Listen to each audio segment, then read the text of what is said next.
Hello and welcome everyone. This is Type V3 with the other heroine at the whims of the other world, Figma Dead Master, based off of her redesigned appearance for the 2012 Black Rock Shooter TV animation. Like the previous Black Rock Shooter Figmas, Dead Master keeps up the trend of being visually exciting. The black dress and neon green make for a contrasting color scheme that finds itself being both appealing and frightening at the same time. The off-white frills and ribbon add a hint of innocence to her otherwise devious look. To keep the character's clean appearance, the figure is absent of any sort of shading techniques, be it on her clothes or pale skin. Other notable features include the extremely glossy paint used for her hands, shoes, and bony wings. The veil on her head is also neat, but I think the translucent material is a little too thick. It comes off as being very plasticky. With her petite body and large billowing dress, I'd say that all the proportions are correct on this 5.5-inch tall action figure. But there are a few troublesome areas worth pointing out. Dead Master's ankle joints look, well, disjointed. Most Figmas tend to use this design approach, but I always found it to be a lot less cohesive on figures not wearing socks or boots. The other troublesome area is on her back along the open skin section of the torso joint. The lower edge on the upper back isn't painted, and that creates a somewhat separated look. Admittedly, both these issues are minor and are more nitpicks than actual faults. Dead Master comes with 3 expressions, and it's no surprise that with Max Factory's track record, they all capture the likeness of the character perfectly. The first is her standard expression, which will probably suit most situations. Second is her condescending glare, which is always fun. And lastly, her closed eyes face to replicate the scene when she was captive. Swapping the faces is a 4-step process that involves the removal of the horns, the veil, the hair, and the glasses. It's lengthy and tedious, but on the bright side, you can display her without the veil if that's what you prefer more. Also, a second pair of glasses are included should you break the initial ones equipped. Dead Master uses a standard Figma body, so at its core, this should have some pretty good articulation, and you know what? For the most part, it does. My only issue is this skirt. It's made of a hard plastic, it is not bendable or malleable in any form, and so that means that you're kind of restricted with all the poses you can do. For me, I found that Dead Master can only really take advantage of really dynamic poses that involve her hands being in the air in some sort of manner. If you wanted her in a sort of neutral state, that's not happening just because of the way this skirt is basically molded in. It also means that she can't sit down, she can't lie down, and there's a lot of other poses and options that I found myself wanting to do that I just couldn't because of this skirt.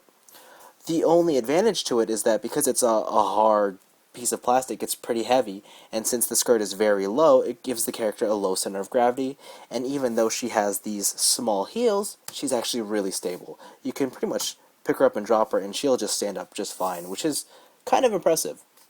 Other things to note, for QC issues, my figure actually has asymmetrical horns, so they're not quite identical, which is, oh man, it's a little annoying, but it's so slightly off that I can forgive it.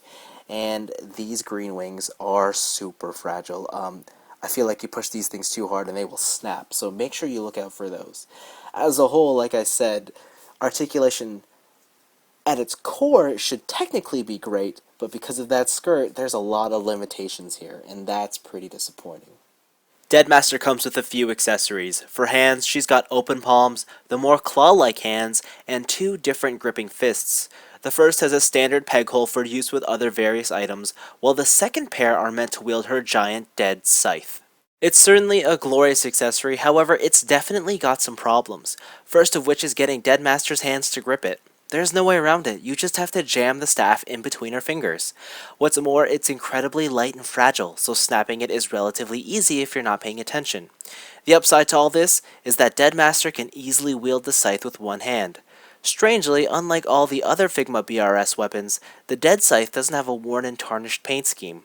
I'm not sure if this is all that disappointing though, because I like the glossy clean finish. There's also a pair of chains in the box which can be used for recreating various scenes in the anime, and of course, the Figma stand and bag combination is included as well. Of all the character redesigns made for BRS on TV, Dead Masters was the one I found myself least attracted to. I loved the OVA's original little black dress concept just because of its simplicity, and I've always felt that the redesign went too far in the opposite direction.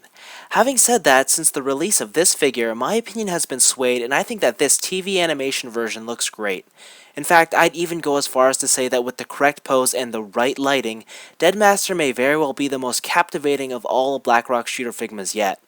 though I still think that veil is seemingly out of place. On the other hand, looks aren't quite everything here, since at the end of the day, this is an action figure, and as an action figure, Figma Deadmaster is just okay. Her giant solid skirt makes it hard to really take advantage of all her Figma joints. She looks best in a dynamic pose, but anything more neutral or out of character are more or less impossible to pull off. The accessories are great, and other than the scythe's fragility, I've got no complaints with them. At $30, I'd say she's priced appropriately. Now, while it may sound like this review is headed towards a mediocre conclusion, there is one more thing I'd like to point out. My draw to the BRS Figmas are purely for the visuals, with everything else being secondary, and I suspect I'm not alone with this opinion. So with that in mind, I fully recommend Figma Deadmaster TV animation version. Anyways, this has been Type V3. Thanks for watching, and hopefully it won't be too long before we visit the realm of the otherworld once more.